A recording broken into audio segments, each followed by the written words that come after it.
home, tucked up in bed, because I don't usually do Monday nights. I'm sure everybody's had to change their diaries to work with us. But the reason we've changed the dates is so that we can work with Peter. Peter Leopard is our locum clerk, for those who don't know Peter. This is, I think, your third stint with us. Yes. You know, just here for a few weeks while Sharon gets well again. Thank you so much for joining us. You feel like a member of the family, an old hand at the game. Sadly, the hotel you used to use has closed down, so now you've moved into the Crown for the odd night that you're here. Peter travels some distance to be with us, but thank you so much for the support that you're giving us, Peter. It's very helpful. Sharon's getting a bit better. Dave's been to see her, and she's okay, but she's still not very well. I would just like to point out that we've all had an email about the meeting on the 4th of April called by the monitoring officer, which is very important. This is a response to an email to her. So we are all invited on the 4th of April to attend at the council offices in Oakham, and I hope we will all regard that as a priority. I think it's quite an important meeting. I think that's been changed. 4th of April. I tried. Can I? You tried to change it. I tried to change it, but they wouldn't have it. I sent that out to. Oh right, yeah. Sorry, we tried to change it some, so Dave felt very left out. Sorry, it's carry interesting. Well, I think Barry's got something even more interesting to tell you, because carry on, Gab. He's not that interested. It's lucky that I did send round my email, because poor Barry wasn't on the original invite. There you go. Lucky thing. Yeah. So, anyway, so we'll tell the MO tomorrow and make sure Barry's invited. So 4th of April, I think it's 6 o'clock. 6 o'clock. 6 o'clock at Captain's House. So I'll be glad if we could all be there. Be good. Obviously, there's no obligation, but it is an invitation to all of us in response to an email that she received from us. Apologies for anybody who's not here. Peter, what have you got? Councillor Dalby and Councillor Shaw. Okay, do they give reasons? Councillor Dalby is not well, and Councillor Shaw is out of the country. Fine. Is that a proposal to propose? Seconder? To accept those? Tom, thank you. All those in favour of acceptance? Apologies? Thank you. Send our best wishes to Pat. Are there any declarations of members' interest or applications otherwise not so far declared in relation to any item on the agenda this evening? On one of the payments, there's an LRL sick payment, and we'll get to them. Okay, thank you. Anybody else? Okay, thank you. We need to confirm 2 minutes of full council. That is the 7th of February and the 6th of March. You've just had a draft, and you've had a draft of the meeting of the 6th of March is circulated to you now. If you could have a quick look at it, if you haven't seen it already. Just to clarify, it has been out to you by email. Yes. But I have changed some of the wording, not to alter the meaning, but really minutes about members of staff shouldn't make it clear who the member of staff is. So I've amended it to that extent, but not to any other extent. Thank you, Peter. I'll move the be received, Chair. Are you proposing to accept both of them? No. Oh, Mike. There's an error in the February 7th one. I haven't got that in front of me. I'm just thinking. To discuss issues raised by officers and possible actions. Right at the end, just above the proposed, it says these should be within working hours. That's not what you said. Could you just tell me what number you're on, Mike? Sorry. 627/24. Right at the, where it says these should be within working hours. That's not what was said. What do you believe was said? Well, when I listened to the tape, yes, it said not on a Sunday. Oh, not on a Sunday is different, as opposed to not within working hours. Yes. So you would prefer it to say it said not on a Sunday? Well, that's what was agreed at the meeting. And when it says here these should be within working hours, I think that's a bit difficult for a lot of people who work to make. And we work in the evenings. Yeah. Anybody got any comments about that, other than me just amending it to say not on a Sunday? Never on a Sunday. We never work on Sunday. You want to break into song there, Godfrey? I'll move it with that amendment, Chair. Move it amendment, right. With that amendment, you're happy to propose that? Mike, are you seconding that? With that minor amendment, all those in favour of the minutes? Sorry, are we doing both sets? No, this is just the moment, we're just going for the 7th of February. Okay, thank you. All those, thank you. That's passed. I'll sign that one. Have you got me a different piece of paper? Am I signing this one? I'm signing this one. Look. Yeah.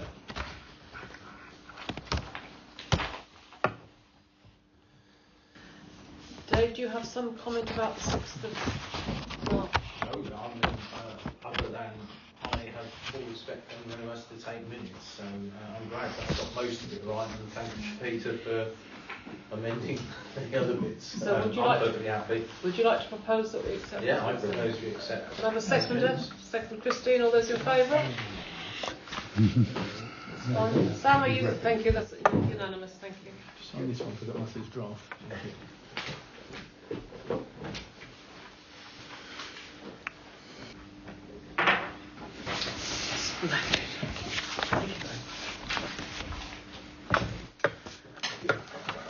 Can I just raise a point?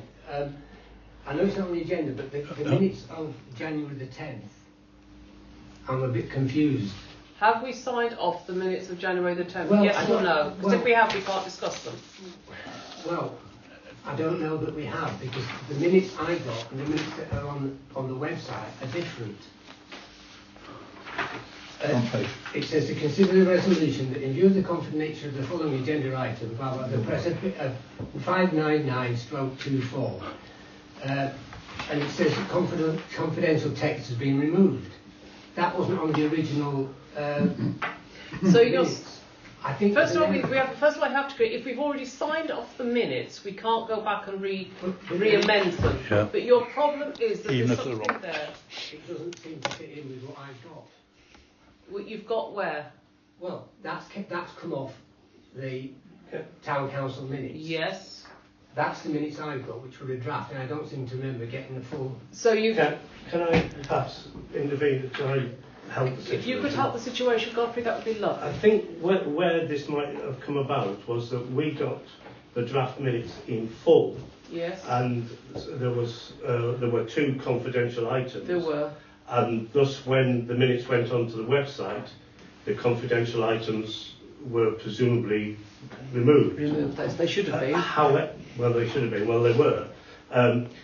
There is an additional issue, though, that one of the confidential items, in fact, the confidential item that I think should be truly confidential, is still on the tape. And it's the one that should be. This is all to do with the editing of the tape, and the item should be. I mean, one of the issues to do is actually we need to address at some point is how long tapes stay on the website. But thank you, Dave. You got a comment? I had a suggestion, if that's acceptable. Why don't we ask Peter move the tape, sort the tape out? Peter's obviously quite capable of telling us what we should be doing. It's just that part of it was deleted and part of it wasn't. I understand that. That's why I'm suggesting rather than us trying. Well, the problem as I see it is the fact that It's not on the agenda, this. Yeah. Can I just say this is right? So I'm trying to find a solution to this issue that Mike has with something which he feels is still not resolved from the past. Yeah. And we have to say if it's not on the agenda, we can't go back to it. We are trying to address that particular issue. Again, Peter, you have what? Peter, one quick word. Go on. Yeah. Go on, Peter. Yes, it went out on the tape. It's still on the tape, and it shouldn't be on the tape. It shouldn't be on the tape. So we've gone from somebody's edited the tape to somebody needs to edit the tape. correct. Yes, Actually, but the problem is that that's right, isn't it, what went Godfrey? out was somewhat misleading. And Yes, I think exactly. That is the So the tape needs to be edited. Peter, I would like to address that situation. Thank you, everybody. Is that satisfactory? Thank you. We'll make sure the tape is fully edited appropriately. I know it's not ideal, but sometimes human error and so on leads to problems, and I think this is one of those situations. I think. Anything else before I invite our lovely members of the public to say their bit? We've got 6 folks with us this evening. Christine, can I ask, are you going to do a report in a few minutes under the next item? Thank you. We've got 5 folks. Who's got something they would like to say to us? I thought you might. Anybody else? You'd like to as well. Thank you. Yeah. Now, I don't know your name. Jilly Wright. Julie Wright. Right. I think I've seen your name in writing. You have. I thought. Right, we have no more than 15 minutes. Gilly, would you like to go first as our newcomer? Yes. Thank you. A week ago last Sunday, a situation arose on Lime Tree Avenue. The school had an event and the parents were parking down Lime Tree Avenue. The local residents, we couldn't drive up Lime Tree Avenue or drive back down. It created a very dangerous situation. And also as well, with the sports centre, they've now started to park on the Leicester Road. So as you're coming out of Lime Tree Avenue, there's a situation now where the traffic's coming down Leicester Road. It's a double dangerous situation again. Can an approach be made to Upping School? They've either got to create more parking. They actually put cones out on Leicester Road to stop the parents parking on Leicester Road. So they were all down Lime Tree Avenue, double parking. People couldn't get in their drives, and it was a dangerous situation. So can an approach please be made to... I have actually left a message for the headmaster, but he's not got back to me. May I suggest you email his PA? Okay. Thank you. Okay. That is an item that's coming up later on in the agenda, Yes. so thank you very much. Please. Right. I refer to item 15 on tonight's agenda and give a quick look. As I watch the neighbourhood plan procedures you've undertaken, they've gone from submission to RCC to the independent examiner. Not unusually, he's requested for further clarification. Then you forwarded a response, 7 votes to 6, presented by Councillor Simpson, and now, unusually, the independent examiner response is inadequate. He needs a public hearing to ensure that certain policies are adequately examined. The wording of item 15 makes this assumption. Even I ask you to closely involved. He is clearly needing different. Councillor Simpson is indeed chair of MPAG, but MPAG is not the town. Moreover, it has issues involved. As the chair, I hope you will all attend the hearing. You represent the ideas and responses of the wider team. I would respectfully urge you to consider to the elements of the plan the examiner regards necessary to examine further. Nor should any councillor. His or her ideas might well chime productively with the criticisms and views already expressed in their representation by RCC and developers, who will be present to speak about their reservations and aspirations. My case is that the town needs each one of you to participate restrictions he sets in expressing your views to the individual. When we get to that item, you'll discover sadly why that isn't possible. But please do wait until we get to that item and we'll give you some responses. For your sentiment.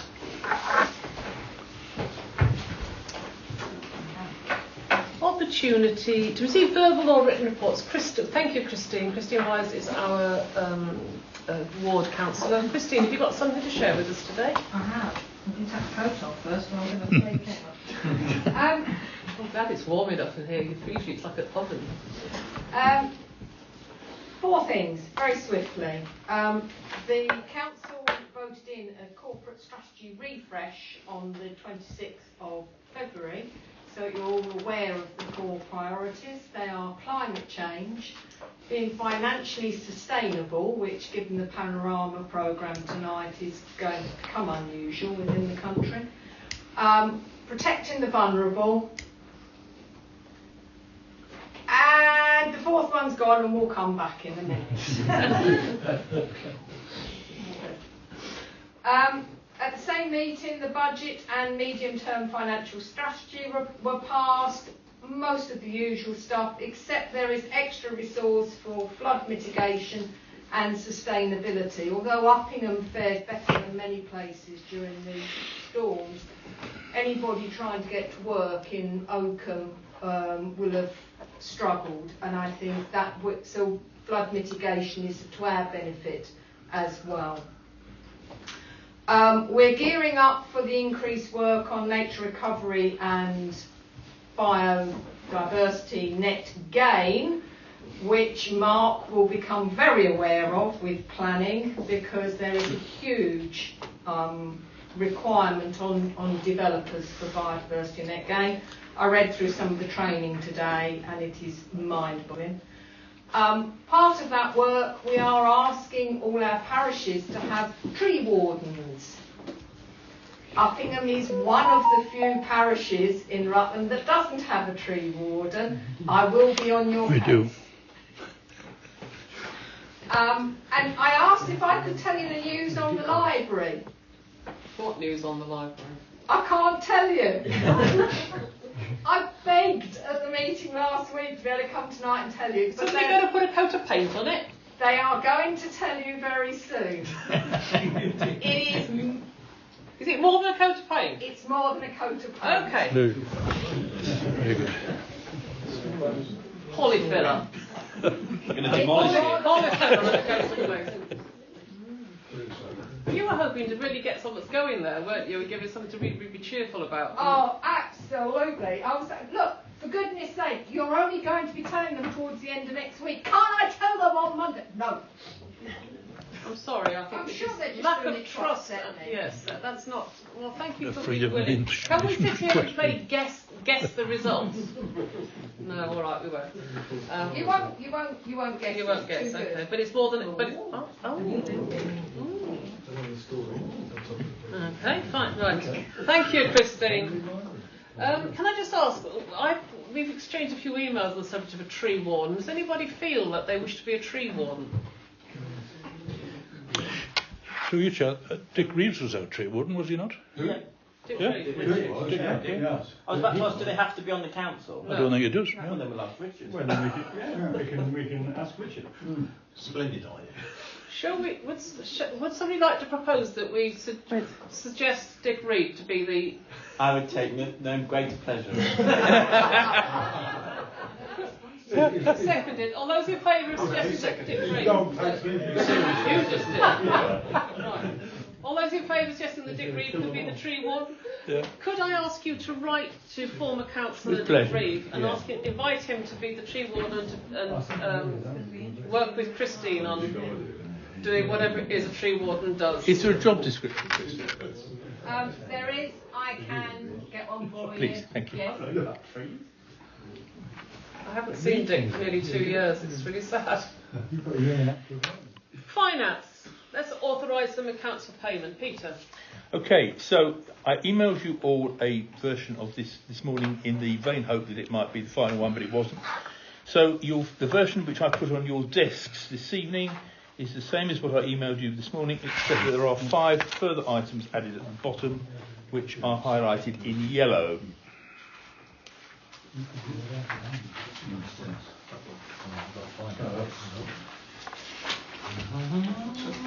That one. All right. It's this one. Right. So I believe it totals, unless Peter knows, Oh, I'm sorry, I haven't added it up. I apologise. £18,148 and 27 pence. Did you just do that in your head, Sam? Oh yeah. My grandmother used to look down her own figures and just do this and write the number at the bottom at this speed. I was staggered. Okay, thank you. Shillings and pence as well. Yeah, shillings and pence as well. Yeah. Does anybody have any questions for Peter? Yes, I do. Peter, sorry, does that mean therefore that you need the non-direct debit one? So that's Futura, Wealth, LaRouque and Stace Roofing. Presume they've got to be set up. Please. Got it. Thank you. Another query, Peter, actually, was up in BCC, Yes. 2,000 quid for clock repairs. Yes. Is that the total bill, or is that our No. share of it? No, that was our That's our share of That's our share. It's Do you remember, it was £6,000. six, we had it in the last council, it was over 6,000. Over 6,000. Yeah. Could I just ask why we have a large no with an exclamation mark next to Water Leicester Road Cemetery? Well, because the situation with Water Plus is confused. You might think, applying common sense, that either all or none of our payments to any particular company would be direct debits, wouldn't you? But in actual fact, some of them are and some of them aren't. Okay. So I can give more information on that if you want. Oh, because I'd like to know why it says no in well, capital because letters. Peter's saying no in the direct debit column. Yes. All right. With an I did, exclamation mark. as you mentioned earlier, I went to see Sharon today to pick up some of this paperwork to bring back to Peter, and Sharon did discuss this Water Plus thing, and she has tried to get the 2 cemeteries put onto direct debit, but cannot achieve it with the company, so that's why they're not on there, Peter. But So we're just paying those manually, Liz. But some of them are. The other, but Yes. two, Yeah, but Liz, four it's down. the two, right? But It's, the other one says Leicester Road Cemetery, and Okay. it is. but that's why she couldn't do it anyway. If you go into the Leicester Road Cemetery account for water, Yes. which I would happily show you, it shows that some of them are indeed going through as direct debits, but that particular one, which as you'll notice goes back to the 29th of November, steadfastly refuses to be picked up by direct debit. Splendid. That's what I want. How useful. Talk about wasting our time. Yes. Fine. Thank you. Is there any other questions on that one? So these are the accounts we're authorising for payment. Yes. Okay. Are we going to we vote on that, don't we? Yeah. Sam, could you propose? Yeah, could I propose that we authorise the accounts for payment for the month of March 2024? That's the second. Seconded from Peter. All those in favour? Are you? Abstain because I've got an interest in Oh one. yes. Yeah. Ron's abstaining. Yeah. Okay. Otherwise in favour. Thank you. Let's receive the finance reports for January and February and sign the same. Haven't got any. Right. Well, the situation is that I've left the January reports on your desk, which reached me today, and I'm sorry that you clearly haven't had time to read them, but I got them this afternoon. And the February one is not yet done because I've not got that far, but I will make sure that you get that within the next week or so, rather than waiting for the next Yeah, meeting. that'd be great if you could do, Peter. Yeah. I can't do a great deal with that as it stands. I need a income expenditure account, which I don't think's here, is it? Okay. Well, I'll send you that as well. Okay. Thank you. So you'll sort that with Yeah, Sam. yeah. That's fine. If you do it. Thank you, both of you. Item 8 report, the report which you think you've read, what Dave and I did before Peter took office. Have you all been able to see that? Anybody got any questions, or is everybody happy with what we did? Do you think we should sign that, Peter? I bought a copy of it. Should we sign it? Yeah, why not? That'd be good, wouldn't it? Right. You So, sign it, same pass one on. you've had, I'm now signing it. All right. There you go. Liz, coming to you. And then Peter can keep that with her. Despite the temptations of the power, we did only the very basic. Very well.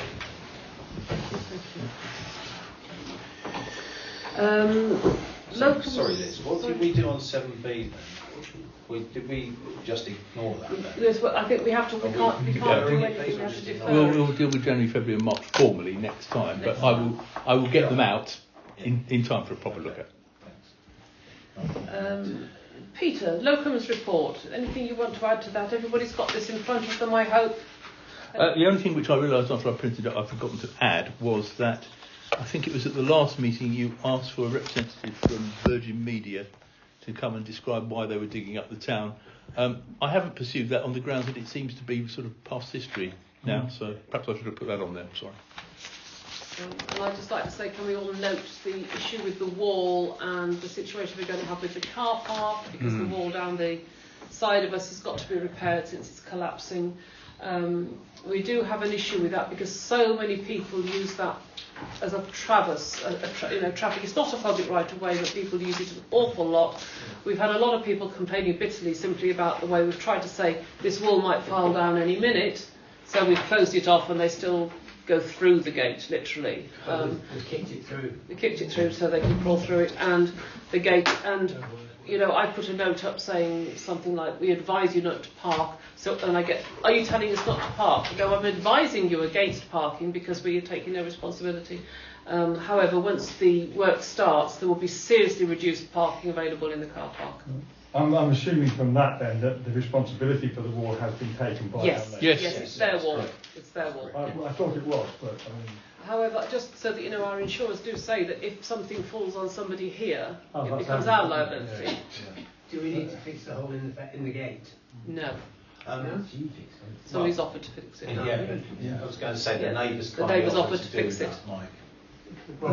The gate. Board up. He's going to board up the gate. Okay. It's quite difficult to climb through, couldn't they? The trouble is they're going to have scaffolding all the way down there because it's so much more of it is actually affected than the bit that's fallen out.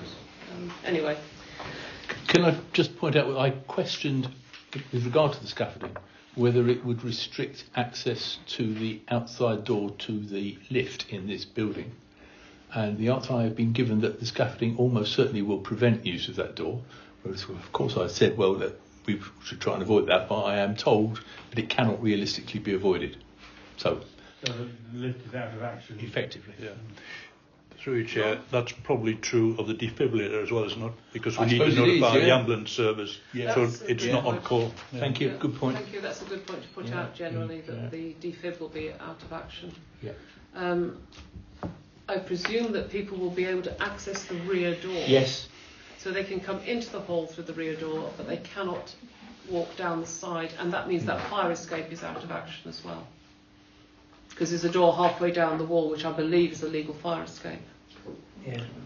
Check that out with the fire brigade, I think. Thank you. There's one on the other side too. Yeah. But if it But is nevertheless, actually, yeah. just Yeah. in There's one case. there too. Yeah. Okay. Thank you. Note correspondence. Anything you would like to tell us about the correspondence? We've got the Leralc Monday round robins. We've got the Leralc monthly training bulletins and Royal Services bulletin.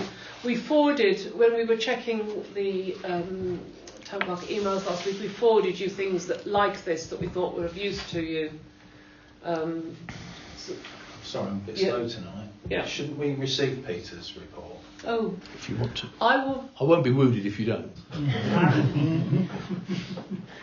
I propose we receive the I'll local. second Christina seconded. Shall we all vote to thank you?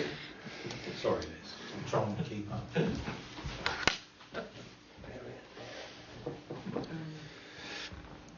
Can we note correspondence without voting on it? Yes. Thank you. Right, let's talk about D-Day. Mike. Well, I sent everyone. I got You this did. Today, so I You sent it did. down. The good news is a lot seems to be happening. The bad news is Ian Reynolds, the Armed Forces Officer for Rutland County and Harbour District Council, will not be working after next week because there was his post being brought to an end. Oh, that's a shame. Never mind. So I don't know what we can. I know that they're very keen to have beacons lit. And we have a beacon. We have a beacon. We could do that.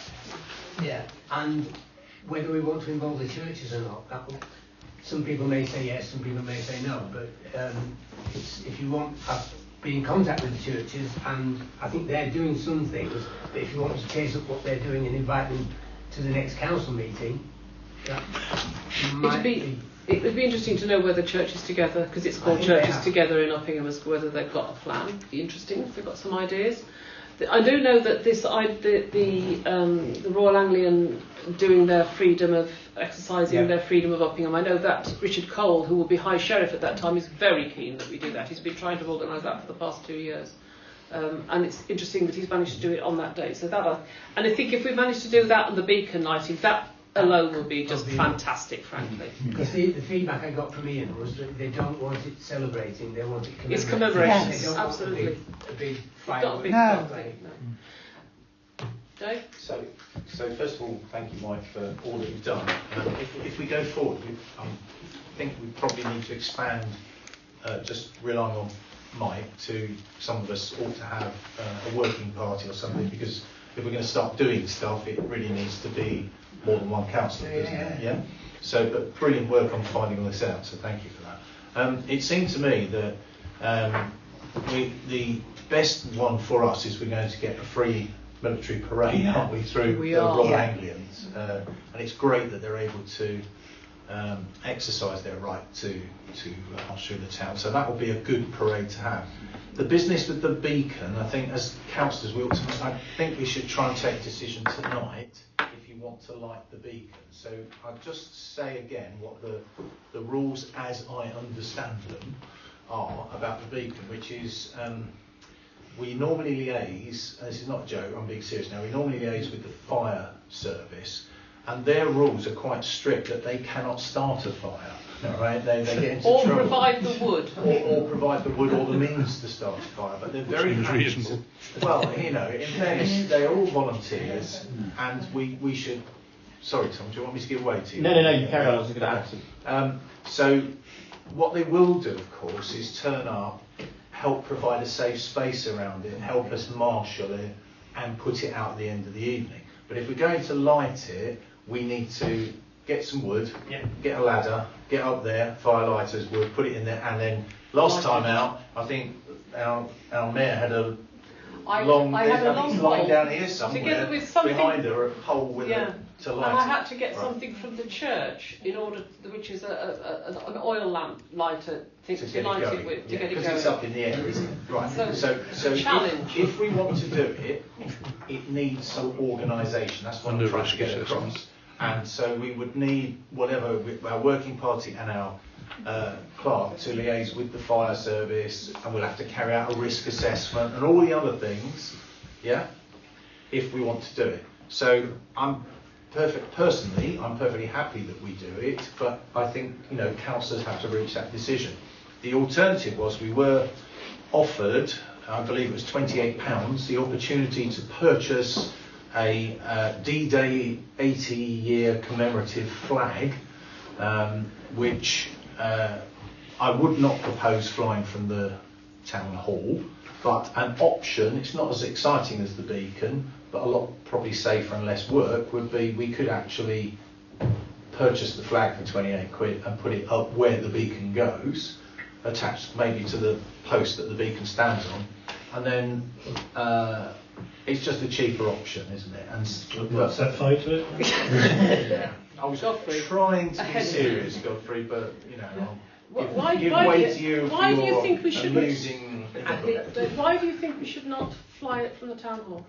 Because it's simply a case of the flagpole at some point, and the flagpole here is not. It's a nightmare. Yeah, it's not fit for purpose. There are knots and things in the thing. You've seen the flag wraps around the pole. The whole thing needs sorting out at some point, but it's not something for tonight.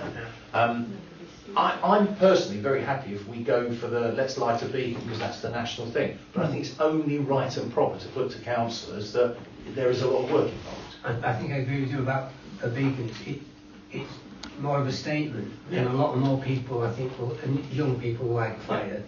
So it'd be more of a and it'd have something to stand up. It's grounding, isn't it? It's a grounding thing. I was just going to add to what you were saying, which is that it wasn't. Well, the last time we did it was for the Jubilee, and it was a bit of a nightmare. All this wood got sort of dumped in it on this tractor, and then me and Charlie Pallett had to go and raid the petrol station for liquid firelight. But can I just say the reason was that the fire brigade had said yes, we'll look after it, so we thought they would. And it wasn't until they arrived at 6 o'clock then they said, well, we don't do that. And then they said this, the deputy lieutenant was coming to light it. What's she lighting it with? And it was.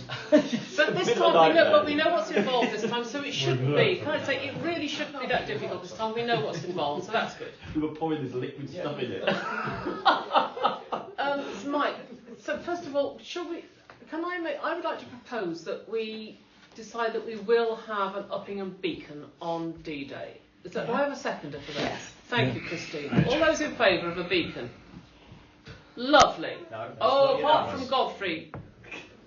Are you voting against or are you abstaining? I'll abstain. Thank you. Right. Are you saying you want his flag? Only it's a red one, is it? Yeah. Right, okay. So, we're going to have a beacon. Now we need a few people to help organise it. Mike, I presume you'd like to be in charge. Would anyone, who would like to be in charge? I don't mind being involved. And I'll contact Charlie and see if her dad's got all that wood again. Because I'll happily volunteer. Right, so you're going to help Mike and you will too. Do I have anybody else who'd like to help me beacon monitors? Well, Dave might be able to breathe on it. Looks like it's you three. I'll help you. It's me, Tom, and Mike. It shouldn't take more than that to organise just we ought to be kind to Peter and remind him of our names. I'm sure he's got Yes, that's fine. Thank you.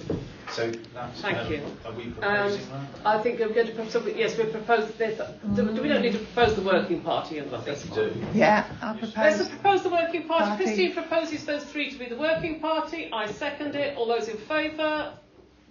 Apart from Godfrey. He's not going to be at the beacon lighting. He's abstaining. He's abstaining.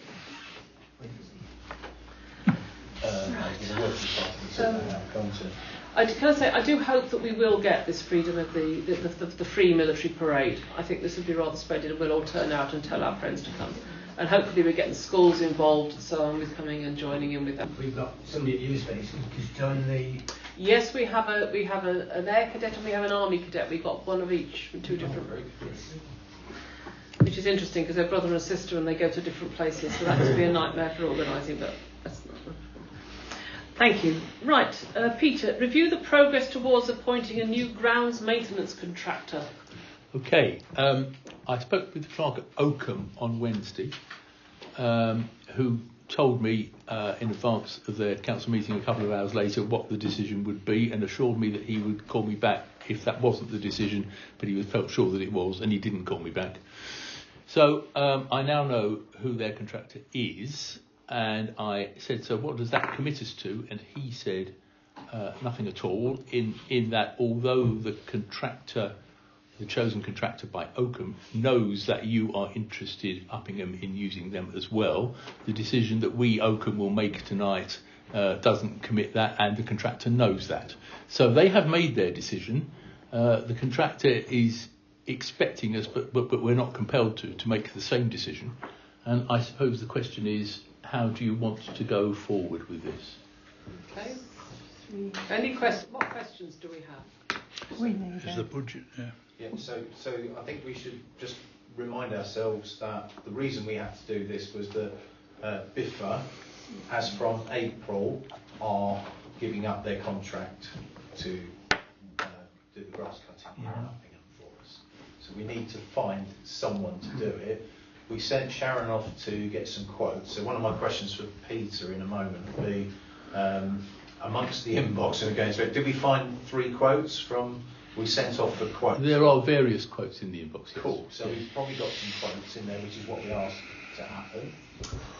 We needed to put the tender in the newspaper, which we agreed to do, and we also agreed as a council that we would ask Oakham to explore on our behalf this idea of, if we went in jointly with one contractor, would it be cheaper?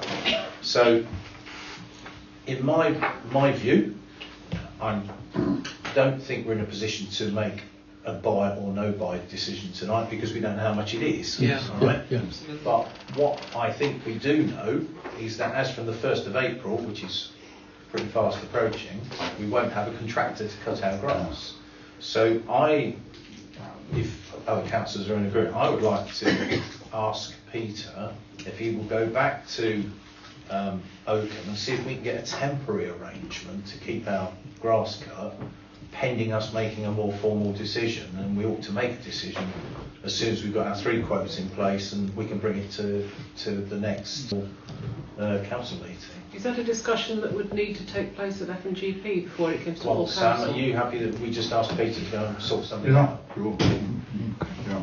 I mean, what does everyone else think? No, it's a good idea. Yeah. I think So I'll make that a proposal then, please, Peter. If I Okay. may. Can I have a seconder, please? Thank Mike. you, Mike. All those in favour? It's unanimous. Good. Thanks, Peter. We've got to make sure our grass gets cut, otherwise people get upset. It's one of the things that you get most complaints about is the grass cutting. Up in the park and the dog feed. I was going to say, I'm not sure. Progress re-tenders for the town hall roof repairs. I'm not sure this has moved much further, has it? No, that was put on the agenda by me in the naive expectation that I would have something to say, but as the days have gone past, I realise I haven't. So there is absolutely nothing to say further than what was said last time. Sorry. Thank you. Okay, a progress report about the town hall hearing loop survey. I believe people have completed the survey. They came on Friday, and I have been assured that we will get emailed the result and the recommendations, but that has not yet arrived. So I will send it out when we get But it. the survey has been conducted. The survey has been done. Lovely, thank you. Perhaps we could just pop that on the agenda for the next meeting if we've Yeah. heard anything. Yeah. If we haven't, we won't. But Yeah. I presume they would have done because they want the business. Yeah, indeed. Right, item 15, to authorise the Council's consultant Clive Keeble and MPAG Chair Councillor Ron Simpson to represent the Town Council at the Independent Examiner's public hearing. Dave, I think there may be an element of confusion about what this meeting actually is. Okay, I think this is not an open public meeting in the way you might think of it as a public meeting. It's an opportunity for the public examiner to talk to the developers, not necessarily to talk to the public. They want to quiz the developers. And it's to do with the traffic, it's to do with density of the houses, and the opportunities for the examiner to question RCC. And this is why, but the only people allowed to speak are our representative and the developers. It's not open to the public to make representations, and it's a very limited number of councillors who could do that. So this is what the pub will contribute. So this is just to make sure, I want everybody to understand what this meeting actually is. It isn't what you might think it is, which is a kind of come and say what you think about it. It isn't that at all, I'm afraid. Dave, is there anything else I've missed out on that you think it's really important for us to know about that meeting? So, yes, I'm sure others will have a view. My thought on this is that traditionally, so it was pointed out that we sent the neighbourhood plan for the examiner. That one was voted through by this council to send it to the examiner. We then answered the examiner's questions. It's fair to say that vote went through 7-6, but that's how the council decisions are made on the majority. So the council's position is that those answers went forward to the independent examiner. That is our council position. And normally we would, at an event like this, we're not expecting to make a presentation, but it's just the examiner may ask a question. All right, may seek some clarification. So given that our council's position is the paper that's gone forward, it seemed appropriate that as a minimum we should get Clive Keeble there, because frankly he knows the paper probably better than any of us, as he's written large, well, if not all of it, most of it. And we would normally, I would suggest, probably ask our clerk to represent us, because the clerk would put forward what the council's position is. So we wouldn't have a councillor doing it normally, we'd normally ask the clerk. Now I'm going to contend to my colleagues here tonight, we are not living in normal circumstances with Sharon being off. And I personally don't think it's fair to ask Peter, with no background into this, to come and represent the council and answer questions of the, if asked any. So it seemed to me the most appropriate thing to put to the council tonight is to say we should have somebody empowered to represent council position, not to invent new policy, but to represent the existing council position if asked questions. Questions are likely to be of a technical nature. So one that springs to my mind, we're being asked a question about density. We know that because the examiner has published in advance in the letter, tells you what areas he wants to ask questions on.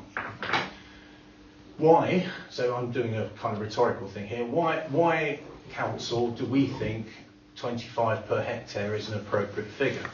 And I would suggest the answer would be that you would stand up and say, because in our existing neighbourhood plan, which was voted upon by our public and made, that's what we have. We have 25 per hectare.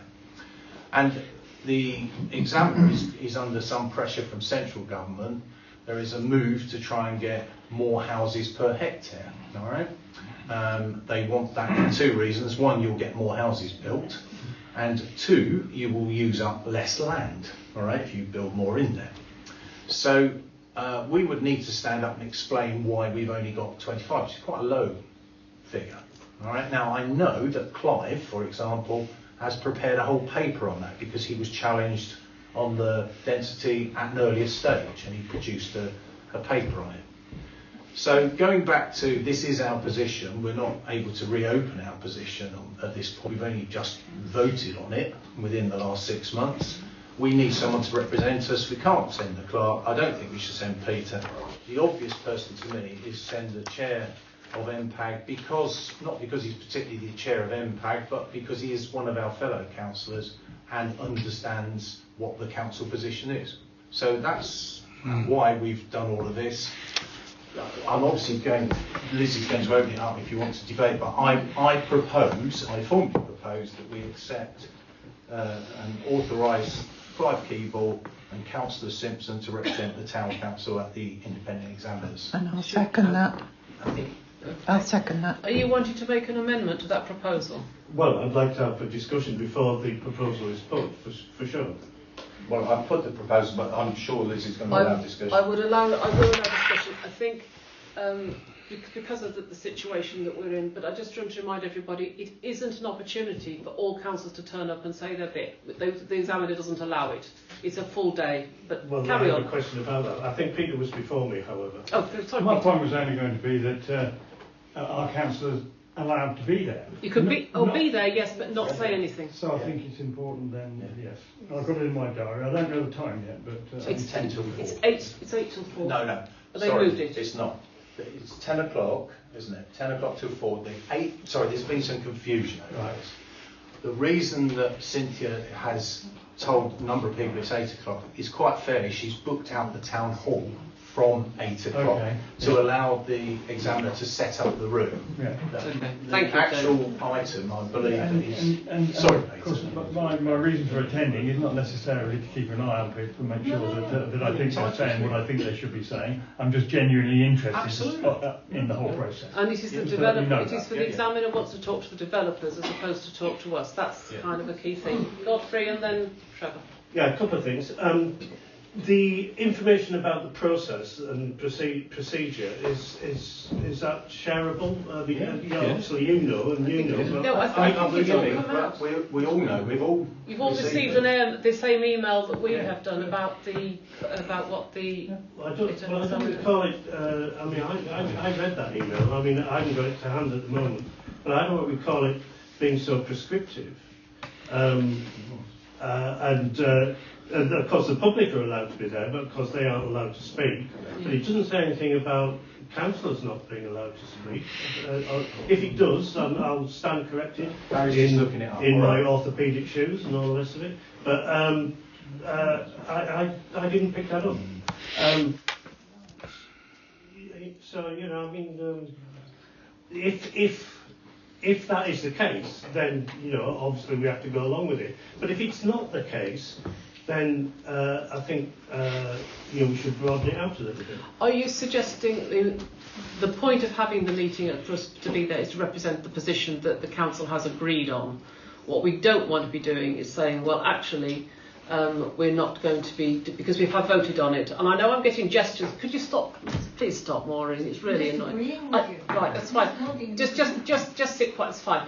I think the issue is that we've agreed on it, and it's going to cause more confusion. The developers want to make more density, and we want it to be less dense, fundamentally. And that's one of the things that the examiner wants to clarify. So it's an opportunity. I believe the developers will all be there. They're summoned, and the opportunity is for us to say this is our position, and that's why we're suggesting that the chair of NPAG and our professional do that. Can I just make a couple of points that I think if this go on, Dave, if it's clarified. I haven't. Barry, read what it says. So what it actually says is, I won't selectively read. I'm not going to read the whole thing, Godfrey. The bit that you're interested in here, it says, I have concluded that to ensure an adequate examination of the plan, it is necessary to hold a hearing on the following elements of the plan. Yeah, the 5 elements. Yeah, I know what the 5 elements are. Okay, shall I not read those out then? No. Okay. Sorry, I didn't hear that. Sorry. I know what the 5 elements are. All right. Okay. So then he says the participants. There's a heading called the participants. It says the town council. Yeah. The town council, not councillors. It says the town council as the qualifying body, and Rutland County Council as the local planning authority have a statutory role at the hearing. Yeah. Right. Well, that's open to interpretation, then, isn't it? Not really. With great respect. The town council is. I'll defer to our local clerk, but the town council is when the 15 of us meet and resolve things. and that's the town council. Peter, am I correct on Yeah, that? yeah, and as you rightly say, that would normally be represented by the clerk. So yes, that's an interesting, isn't it? So we're only the town council when we're here. So would you like us to email that to you? No, he's got it already. He's seen it. So that's so the interpretation that if we haven't got a town clerk at the precise moment, we should send the nearest expert from our town council. No. That's my view. Right. But if Godfrey, I don't feel that I should be in the role of ruling. I'm a fellow councillor of yours, Godfrey.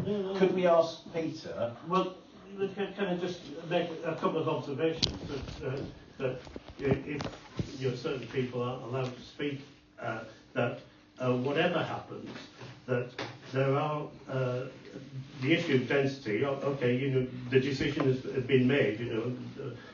Some of us want to build higher and all this.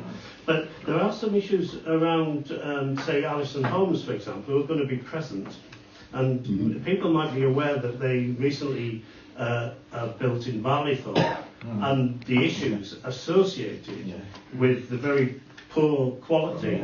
On what development, I would suggest that we would. Well, I'm going to put it bluntly. Whatever we do, we need to stay clear of Alison Homes. We should have stayed clear of David Wilson Homes when the painted. Okay. So as a town council, at the moment, I'm permitted to speak.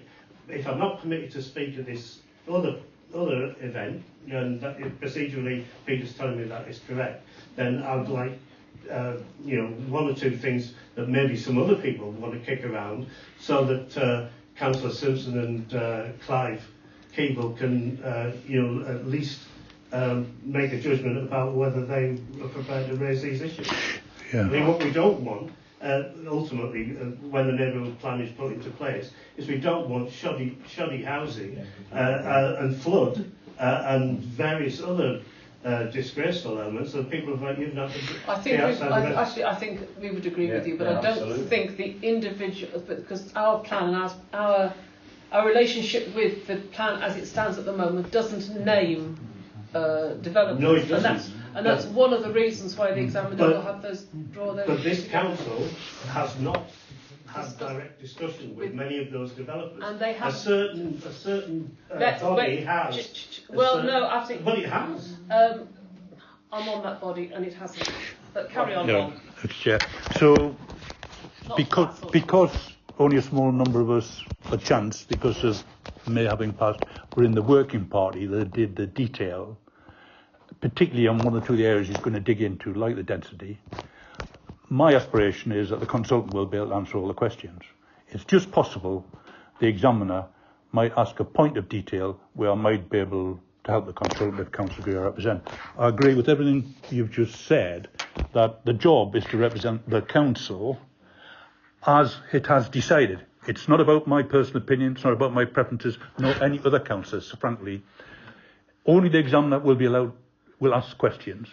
And let's be quite clear what the name of the game is here. All of the developers would love to persuade the examiner to let us build even more houses. The remit to the consultant, which you already know should be, frankly, the numbers are already significant for Uppingham. What we don't want is the examiner persuaded to let the numbers go higher. That's the remit to the consultant. So the only reason I'm there is I happen to be an able planning champion. I'm familiar with the process. It is very restrictive. And the job is to represent the council's view, not the individuals. But I think we're lucky to have Clive because he also knows the examiner. He's got a working relationship with them. I would be surprised if I was asked perhaps more than one point of detail on the day if I was there. Could I just ask, bearing in mind Godfrey's query about, a particular, let's just be cautious about how much what we're saying about individual developers at this stage. Yeah. We know we had one developer came in and showed us their plans, and we said, we don't like that, you can't do that. And they were told to go away and start all over again. So three times. Three times they've been sent away. So we do know that before they build houses and they start the work, we get a say, theoretically. Is it possible, therefore, that before we get through this exercise, We make sure that we don't build any more density. Will there be an opportunity for us to discuss further things in further detail, or are we just going to say, right, that's it, build what you like now? I wouldn't normally dare to challenge you. No, go on. But I'm going to contend it is not theoretically we get a challenge. Peter's absolutely right. We have sent those plans back 3 times. Exactly. And it's an absolute legal built into planning that our neighbourhood plan has to have weight and be considered once it's made and is in as part of it. So, you know, we've already seen some true benefits out of having a neighbourhood plan. We've managed to change.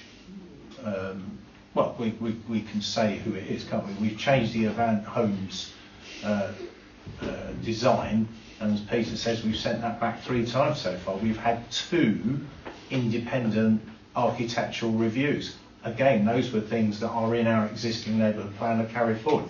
The power of the neighbourhood plan, I can't pretend to you it's a panacea of all ills. We've had this conversation before. But it's one of the few really worthwhile tools that a parish stroke town council actually has in its armoury. We've used it wisely, in my opinion, so far.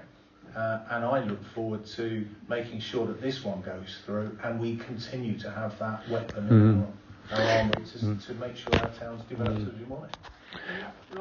I would encourage 1 or 2 councillors to come along if they're free, because it's an interesting process to witness for a start, and secondly to be aware what is actually said on the day. So, you know, if we think that we haven't done a good job, you'll be able to come back and say. So I would argue it's probably quite an interesting process to witness. Very interesting, and again for the members of the public to go along and witness it. Yeah, absolutely. I know. I've already sent my boys. I can't do that day, and you are in. Don't say where I am. You're giving away all my secrets. You're away. He's always on holiday. You'll be there, won't you, Godfrey? I have a question though. Go ahead. It's a straightforward question. How will the public gallery operate? I mean, it's a very simple. You walk in and you sit down, but you don't say anything. As far as I know. Then we can come and go. Correct. Yeah. Yeah, you can come and go. You wander in and out, get your coffee. They supply gags as you go through the I mean, you don't have to worry. Sure, it will be managed very well by the family. Yeah. Just to confirm the time again. 10 till 4. 10 till 4. We want 10 in the morning. 10 in the morning, yes. Unless you want to do 10 at night. And our refreshment supply. We've got a brand new kitchen, so I hope somebody will make some coffee. Yeah, well, let's hope so, eh? I'll bring sandwiches. I should do. I think the community fridge is going elsewhere that day, so sadly you won't even be able to rely on their super soups. I'm 99% sure it's 10 till 4, but may I ask Peter, when we report the minutes of this, to confirm so everyone's got the timings? Yeah. And I can tell you where we can definitely check this out. There's an advert for it, well, on our council website. Okay. All right, so he said hoping it is there, but it is there. Can we now go back to the original proposal? You proposed, you seconded. Can I therefore take a vote on, are we content with Ron as chair of NPAG and a member of council, and Clive Keeble to represent us at the council and everybody at the meeting? Are those in favour? 1, 2, 3, 4, 5, 6, 7. 7 for those against. Those abstaining. So that's 7 for abstentions. Thank you. I think we are reliant on Clive in particular being ours, but he really believes in our plan. Thank you. Let's talk parking. Let us discuss the issues raised by some residents and indeed some councillors with respect to the relationship between the town of Uppingham School, and decide any next steps. Mike, I think this began with you. Would you like to talk about the issue that you wanted to raise? It's not an issue really. Now, went into town, parking down the Leicester Road, down on Lime Tree. There was a tournament on, and the parents or supporters of the tournament just parked where they wanted to. Were they parked illegally? dangerously. I mean, you couldn't drive down Lime Tree. There were about 30 cars down Lime Tree. So if you wanted to get onto Lime Tree, so a fire engine couldn't have got down, for example. I know one car, 2 cars that had crashed not because of their bad driving, but because of the way that people were parking the cars. It might be inconsiderate, rather than illegal. Yeah, that's my point. That there's a difference. Well, I don't think parking out opposite parking on the bus stop. That's not road. That's illegal. That's illegal. And they were parked all the way down that road, so the bus couldn't park. And then again, this weekend we had visitors with motorbikes also parking inconsiderately. But that's a separate issue to Uppingham School. Yeah. Over the last couple of years, I've had run-ins with pupils, I've had run-ins with members of staff, and this is going back, but during COVID, Pat and I were walking down the street and we were told we were walking on the wrong side of the road. I've also been told to F off by a pupil, which seems... It's unfortunate, isn't it? No, it's not. It's not acceptable. I don't get that. To be fair, I think the problem that exists, Uppingham's Community College, their pupils don't mass in town like Uppingham School because they are taught in the school. But it almost seems that we have to doff our cap to the school. So let's keep to the issue. Your issue is about parking and the way the parents behave in particular, or you've got a bigger issue? What I asked was the relationship between Uppingham School and the town. Yeah. Okay. Tom? Which I have raised this before, but I do believe it is a problem. You know, I chair RMT, and we used that theatre for 40 years, and the relationship over a number of years became more and more difficult because it was very evident they did not want to give us that space. And I have it on record, we have emails where the school, it was all through COVID, turned around and said, you know, we can make far more money by not having new community projects in. And it always used to be a thing that to get their charitable status, they had to allow, you know, so many hours in the theatre. Well, even Seton Starlights, who used it, have now booked Corn Exchange and Stamford because they also can't book the theatre. Okay. So we've got this great facility in the town which we can't use. I have actually emailed the school as well this weekend because there were dog walkers going, this is a minor thing, but there were dog walkers going up the Inhams and they had the cross country on and people walking their dogs and they could see these families coming towards them and they ran at full pelt past them in the sloppy mud and literally splashed everybody in mud, didn't stop or go onto the field. So I've emailed the school to say, you know, I'm sure you teach your students many things, but manners would be one of them. Help, yeah. But it is a problem. Godfrey next. Yeah, the issue about RMT is a big issue, and it's cost RMT a fortune. And the head teacher at the moment is very business orientated. Let's put it that way. I was getting we RMT discussed publishing the emails. Not the musical theatre, Peter. But if we'd have gone to the paper with them, they wouldn't have published it because of the relationship with the school. But his name's Richard or whatever his name was. Yeah, and he has been employed to run the enterprise of the school, which I believe takes in the theatre and the school gym, which is to generate the money for the school. But it's this caveat that, you know, they can generate the money and then donate it back to the school, and it bypasses the charitable status. Okay. And so now that they can do that, you know, they've got no interest. So you're concerned about the fact that they're avoiding the charitable status element. Well, that's the way they've set up their business. That is very annoying. That's a political thing. That's not my business. My issue with them is they have these facilities in the town, and they are gradually they are making it very difficult. Well, not making it difficult. They are not allowing you to use the facilities. So at the moment we've got an anxiety about the theatre. We've got anxiety about the parking. Can I finish? Oh, sorry. Yes, carry on. Sorry, Godfrey. Just to say that, you know, I mean, it's the overall institution, not necessarily individual students or individual members of staff. Some of whom I know personally, and though I'm vehemently opposed to private education in all its shape and all its forms, you know, one or two are quite reasonable human beings. But it's the sense of entitlement that sometimes is instilled perhaps not purposely. I mean, competence is instilled purposely, but entitlement. So, for example, the cross-country run is a clear example of lack of consideration. And one of the things that you might be used to, I don't know, you probably want to pick this up, is inviting a senior member of staff from Uppingham School to talk about town and gown issues. It's a shame that it's unfortunate that Lindsay isn't here tonight. You had your hand up first. I'm just very confused because, okay, this is a very general discussion about people's opinions at the moment, as I can see. It is a commercial enterprise. Why are people so surprised that the school is business oriented? Sorry. Do you mind if I finish? And then I'll. But to actually quell any what I suspect is probably quite a lot of difference of opinion around here. If I go back to the two pupils that came here earlier in the year, it seemed to me that their agenda was to begin to mend they didn't refer to as a broken relationship. They referred to the general relationship.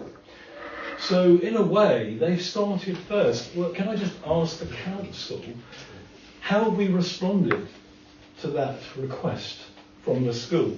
Because at the moment, the flavour of the meeting so far is a very negative approach. And as a council, and I'll finish in a moment, as a council, I think we're more deserving to have a more rounded view. A headmaster cannot be responsible for somebody parking in Lime Tree Avenue, just as well as I cannot enforce annoying parking on the Elms estate. The issues of parking, illegal or otherwise, are for the authorities. Now, you can say, and again I'll finish with that, but the very fact that the school has put bollards up indicates that people are not to park. Okay. Anybody here in any road in Uppingham would have had examples, I'm sure, of annoying parking which would not relate to the school. I think in general people are less attentive to the parking. I can give you prime examples at the Elms. They park on the pavement. It's annoying. However, if you're actually going to zero in on one very important, and I make this point, I believe that Uppingham as it stands today would be struggling, to be honest with you, in terms of the money that is spent on the school. But I wouldn't disagree that we should have a meeting, and I'm hopeful, bearing in mind what the two pupils said, I can't believe the headmaster or representative wouldn't be willing, and I would support that request.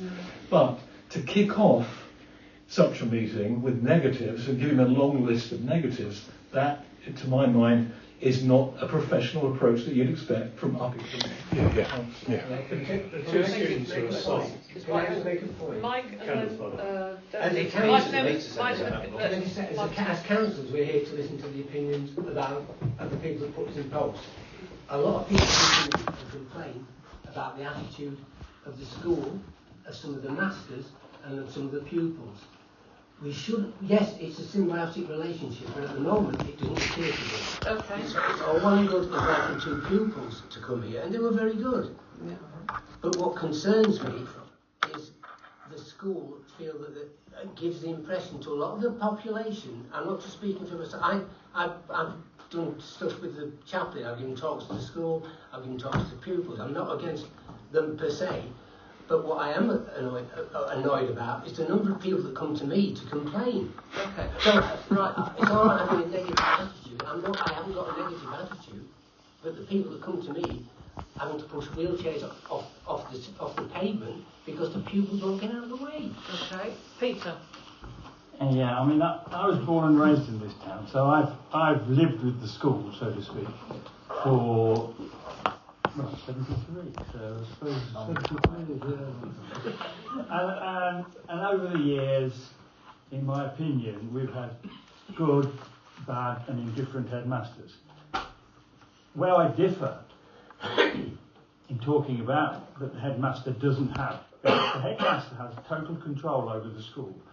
Now, some headmasters we've had in the past have been absolutely brilliant.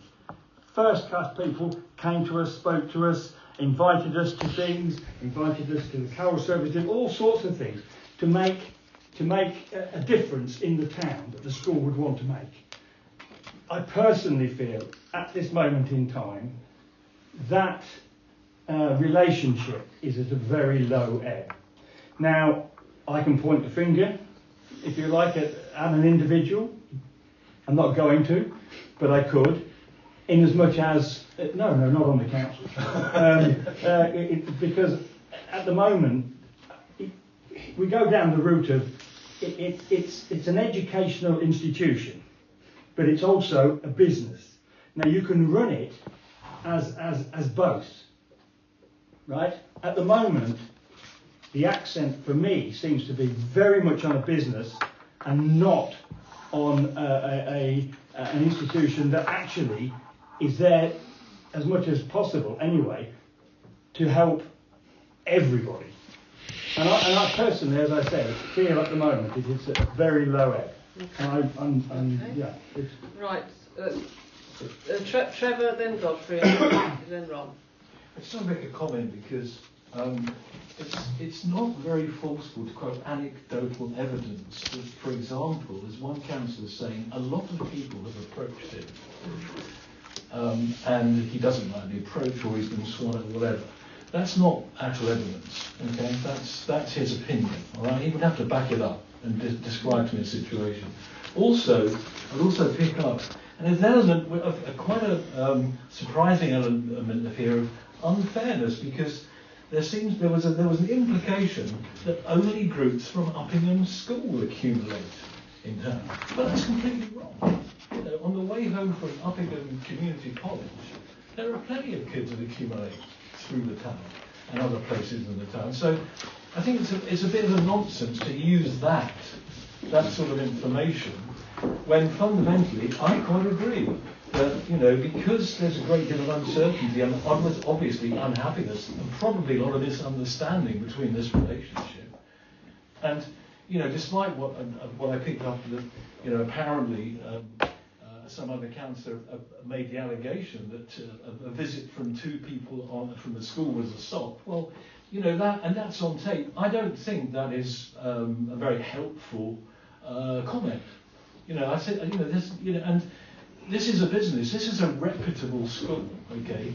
Whether or not it's a paid school, because there's also a very nasty undertone here, I think, which is a different argument altogether as to whether we agree with state or private education. That should really be pigeonholed, yeah? Because that's not helpful to any argument. If you're saying it's or not, but you're not. No, you're giving us a lecture. Sam, let him finish. Am I allowed, Town Clerk, am I stepping out of anything by saying, please interrupt me and tell me if anything I'm saying is not relevant or not appropriate. Thank you. Right. Godfrey, then Ron. Just to pick up on one point that Trevor said about the accumulation of students, you know, UCC. Yeah, of course they do, but they don't do them in bigger numbers and at particular times. It's because of the nature of the geography, largely. Taking on Pete's point on business orientated, yeah, they are a business, but in the past they have taken a much more sort of business ethics kind of approach or social approach to their environment, i.e. the town that they're situated in, and have made you picked up obviously, Trevor, that I love private education, but nevertheless in the past they have made efforts to ease that town and gown issue. I mean, ordinary kids in Uppingham refer to them as scodgers, and you could, and all sorts of things. I mean, you could even talk about Maidwell Hall and the Earl Spencer at the moment. But let's just stick to the point, Godfrey. But the point I'm trying to make is that, and this is where Pete is absolutely right, is that things have shifted.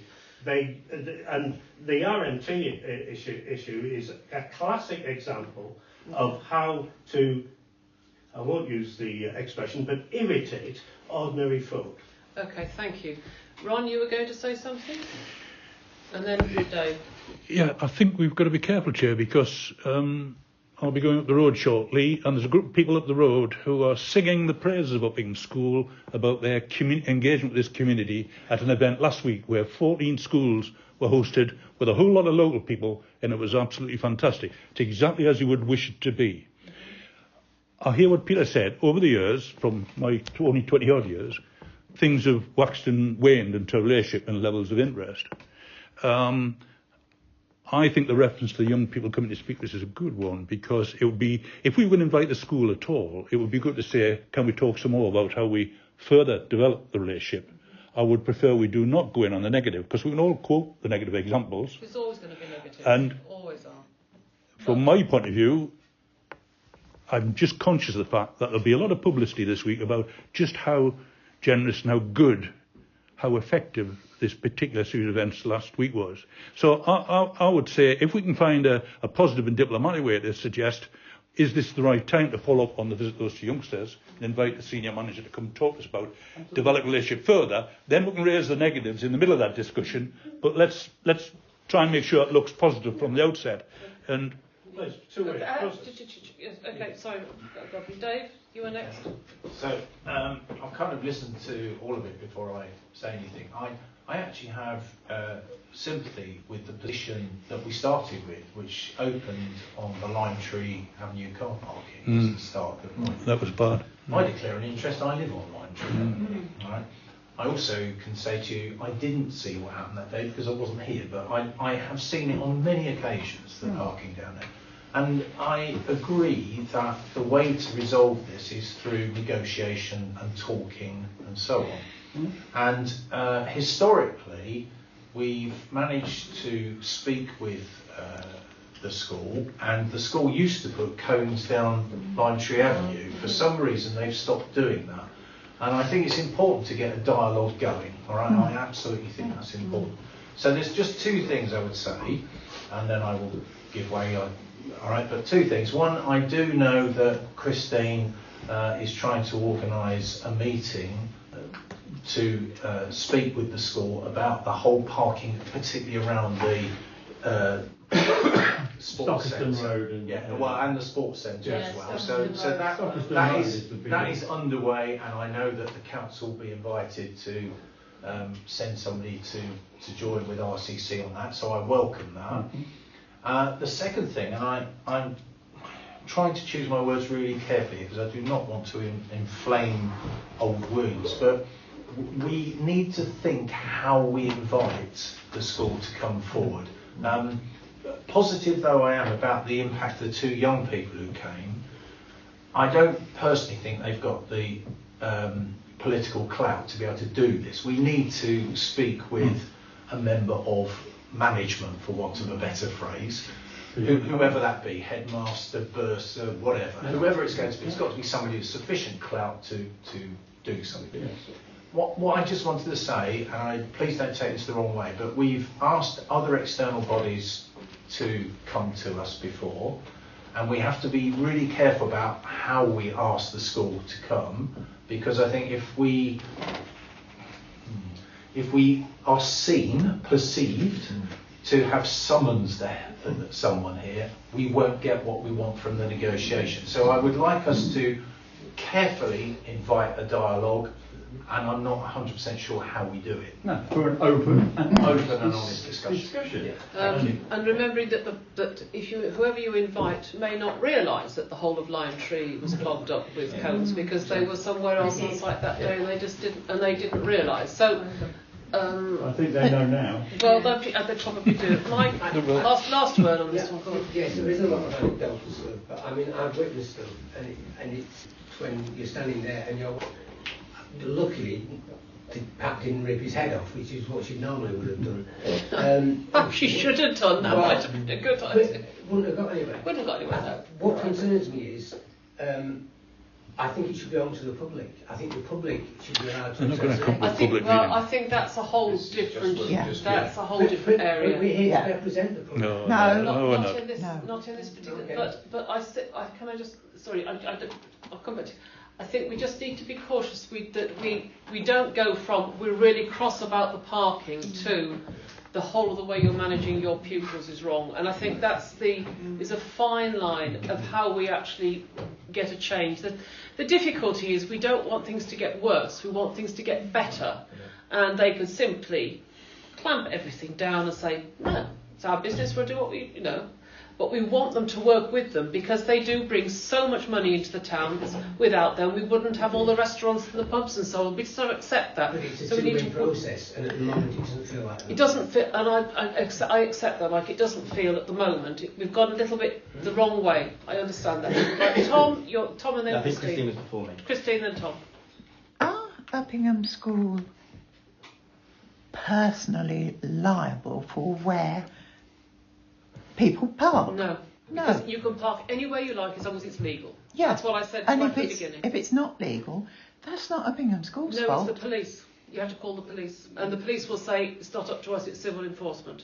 They can be advising parents. I think it's to do with advisory, and this is what I'm saying about how we get them to say to their folks who probably wouldn't even read the email, they will just bowl up from wherever they've come from, particularly if it's a tournament and parents have come from other parts of the country. They haven't had the email which says don't park in Lime Tree Avenue, and even if they have, they'll say don't park on there. It's the arrogance of privilege.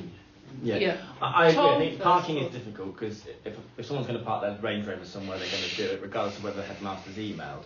I think if we invite the school, I agree that we have to start on positive, but I would like us to, explore with them what role the enterprise takes at the school.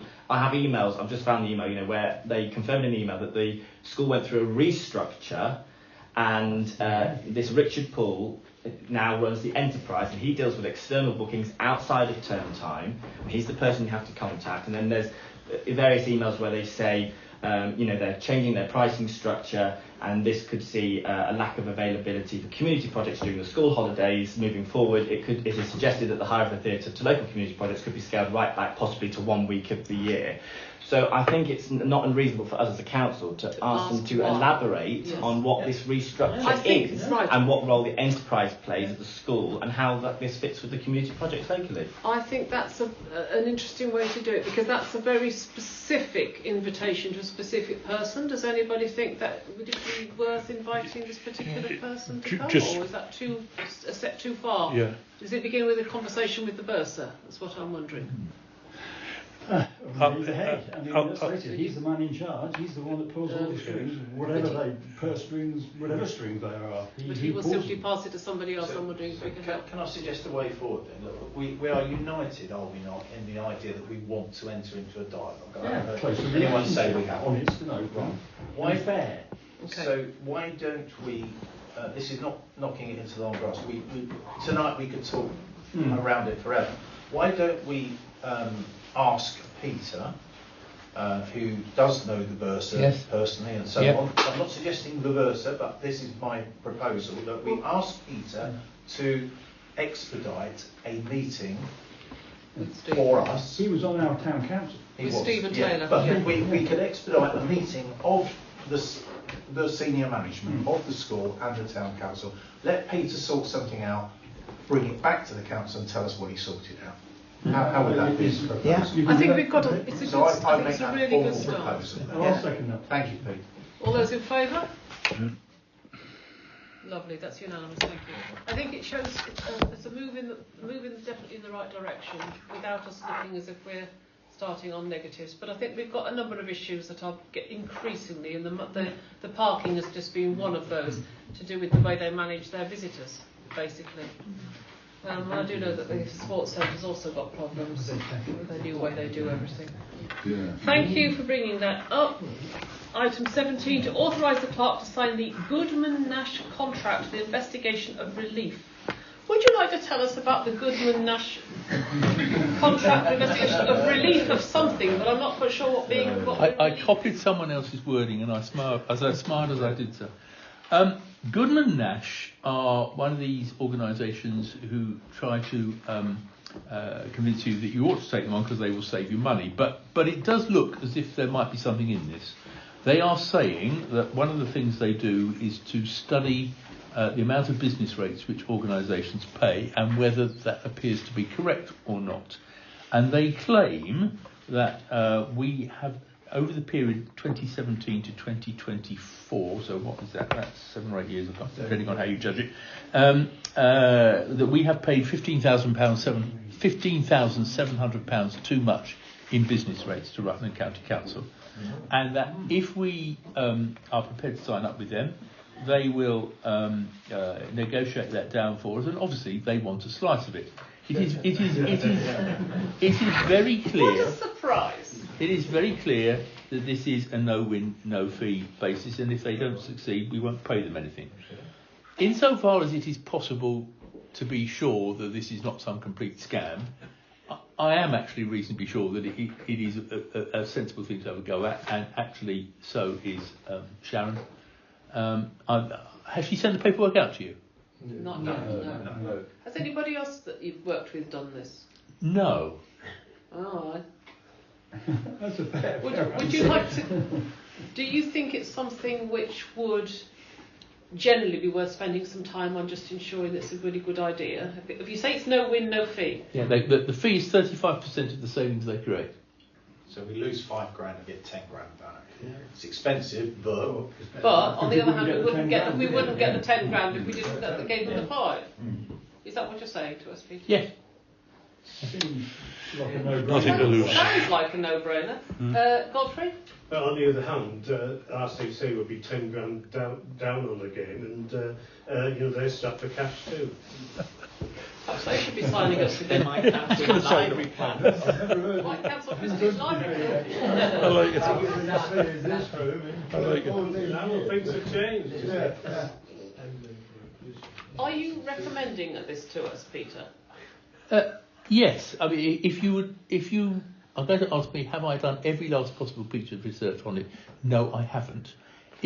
In respect to the research I have done on it, it appears to me that it is worth doing. They're registered with the RICS and so on, so I don't think they're complete cowboys.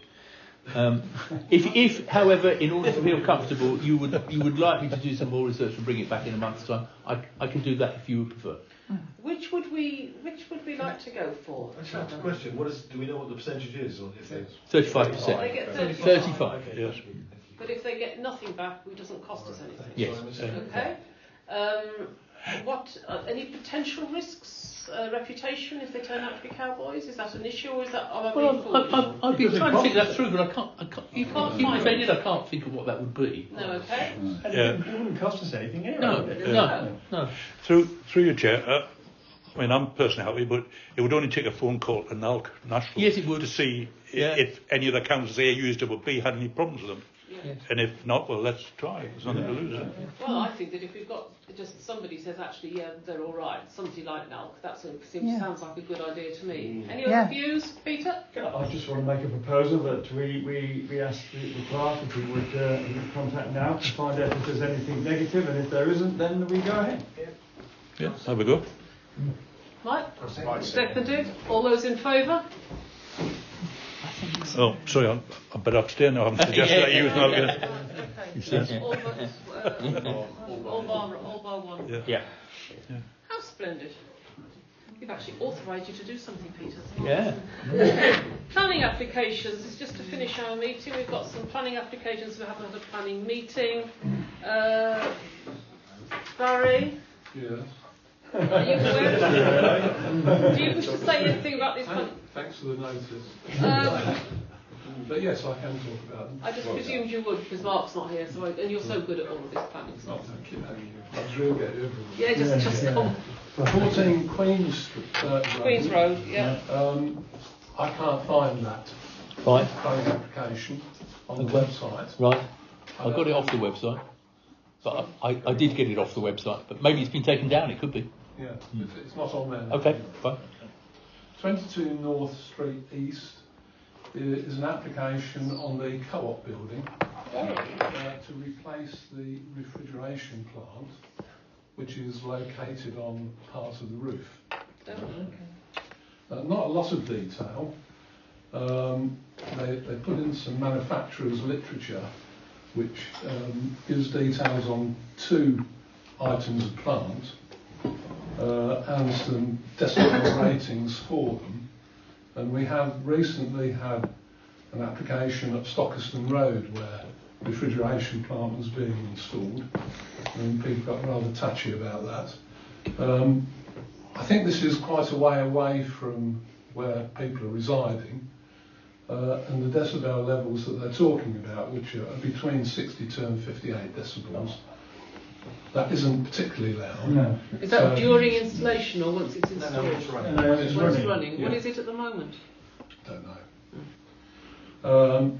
The only thing I'd say is that on the 9 Stockton Road application, we asked for a condition which was granted, which was basically that if neighbours were affected by the noise of the running of the plant, then a complaint could be made to the local authority and the test would be undertaken. So I would say we'd accept it with that condition in place. Yeah. Sounds sensible. Sounds good. I'll second that. That sounds good. Yeah. All those in favour of that as an option? Thank you. So I can give you those details, Peter, later. Yeah, please, thank you. The next one, flat 3, 57A High Street East. A little bit of a peculiar one. I don't know if anyone knows a particular flat, but it appears that the work has already been done. Where is it? Which one's 57A? Not good. When you stand and look at the buildings, there's I don't know what building it was originally, whether it was a chapel or something like that. This is North Street East. Yes. No, High Street. High Street. High Street East. So how far down it is? Is it beyond the town? Yeah, we're 49, aren't we? Yeah, 49. Yeah. So yes, it was. Well, there was an Oddfellows Hall, and That's right. That was on North Street. no, there was one Oddfellows Hall down here as well. There was, yeah, I can confirm. Yes. Yeah. Yeah, whether they moved I think from one we to just the move other. back in there, guys. Certainly doesn't. So what do they want to do? Sorry, Barry. Well, they've already done it. So it's a retrospective application. They had a Collie Weston slate roof on it, and they've taken the Collie Weston off, and they've put what they call slate tiles on it. They don't actually appear to me to be slate tiles. They appear to be more like eternit tiles, which you probably don't know what they are. But Well, no, I know. they're a man-made Yes. tile. They're certainly not Collie Weston, that's for sure. So it seems to me that if they had asked whether they could remove the Collie Weston and replace it with an imitation slate, the answer would probably be No. Conservation area. So my recommendation would be to object to it. Yeah. I'll second that. The next one is. Sorry, all those in favour? Yeah. Yeah. The next one is Seaton House on Leicester Road. You recall that I think it's a small development of about 8 houses have been built. Rather expensive houses on the right-hand side going out of Uppingham. And we had an application a little while ago for some additional parking to be put into the front, which we objected to, and it was overturned. It seems the people have gone ahead anyway and put the parking in on the basis that they can't sell the house without it. Oh, poor loves. But it seems to me that we should object again on the same basis. Yes, absolutely. We said this last time. Please take note of it. And slightly more forcibly, perhaps. Okay, thank you. So can I propose that we just repeat what we said before, that we objected last time? Would they please? Yeah, thank you. So As we said before, all those in favour? Did you get a second? I'll second it. Thank you very much, please. Unanimous. Yep. Rear of 5 to 8 Fairley Gardens. This is a block of garages, which I believe is probably owned by the school. Yeah, yes. They want to knock them down and rebuild them. Well, they're pretty shabby at the moment, I think. They do look very shabby, yes. Yeah. So, is there any reason why we don't want them to go? no, I think it's I mean, reasonable. in keeping with the rest of the buildings. They have already got a permission to demolish them anyway. Yeah. So to rebuild in a yes. It's valuable parking. That's just a good point. We accept that one. Yeah. Is that seconded? Sorry, I was not doing something. Pete seconding. All those in favour? That's great. Thank you very much, everyone. Now, I think Barry found one or two more, which I haven't found. Yes. Oh, Barry. Barry? Sorry. Well done. Paying to go find them. Go on then, Barry. What else have you found for us? There's quite a large application in at the moment, which is the demolition and construction of new boarding facilities at Mead House, is it called? Meadhurst. Meadhurst. You may recall that we were asked our opinion some time ago. Initial plans, and we made comment. Yes. And largely they seem to have taken those into account. I think the one that they didn't take into account was we asked for the second floor to be less obtrusive. They have done some of that by putting a flat roof on. We suggested a double pitch roof. Yes. They put a flat roof on, which has helped. But quite rightly, the design officer from Rutland County Council feels that's still quite imposing and should be lessened a bit more. And he's recommended a treatment of that, which seems very reasonable to me. So I would like us to go along. Right. Have they put solar on the roof? They have, yes. They have? Yes. Yeah. Okay. Yeah. Are you proposing that? Yes. I'll second that. All those in favour? Thank you. 6 Thorpe's Terrace, Leicester Road. Again, another retrospective application. Didn't realise I have to declare an interest. I own a house on Thorpe's Terrace. It's number 2, but they are very close. The difference between 2 and 6 is not very far. So I will take no part in a discussion. Well, you haven't commented on the application. It's on the website. No. Yes, it's a single-storey extension which is being built a number of years ago. I think they may be trying to sell it. They did not planning, so it's retrospective. But there aren't any neighbours' objections to it. It doesn't seem reasonable to me. We don't want to ask them to knock it down, do we? So that would be acceptable to me, I think. Yeah, I'm in favour of that. All those, I'll second. You proposing that we accept it? I'll second that. All those in favour? 1 abstention. Thank you. And I think that this one, 33 High Street East, so I think it may have been discussed, but I don't know whether we've actually formally voted on it, which was next to the Woodburn Place. Oh yes. Going that way. A small little unit which is retail has recently been sold. Yes. And they would like to change that to residential. We discussed that ages ago. No, to protect the no neighbourhood plan, isn't it? No, it's not covered by the neighbourhood plan. We discussed it. We did discuss. I remember discussing it. Did we discuss that? I thought we didn't because we hadn't seen it. The whole of the high street frontage. I don't think we had a formal vote on it. So Barry, on the point of information, so the neighbourhood plan does currently identify on a Doesn't blue. go that far. It doesn't go that far. Right. Thank you for that clarification. So it's further down than the Queen Street Junction. Yes. Yeah. Okay. Thank you, Barry. Yeah. That's specific. Brilliant. Okay, great. Thanks. We did talk about it. It's a small downstairs room, a narrow winding staircase upstairs. Quite And nice to bring some residential into the town centre, isn't it? Well, it's not that suitable for retail. Yeah, No, okay. it's just too small. Okay, so you're suggesting that we just say that's fine for residential Yes. then? Yeah. I'll second that. All those in favour? Oh, you can go for it. Godfrey seconded. Those in favour? That's unanimous, thank you. That Any more? includes the planning. No more? You sure you haven't got a sixth working? Very good. Right, thank you everybody. Meeting closed at 22:09. Oh, sorry, Christine. Can I have an item of any other business? You should be only by notification. No. If you're telling us No. about the library, you can't bring anything without notifying the clerk in advance. I've got my 4 priorities. Oh, you've got the fourth one. You Are tell you us the happy? fourth one. You remember the fourth one. No, I looked it up on the website. So you did. So what was it? Tackling the climate emergency. The second one was diverse and sustainable local economy. Yeah.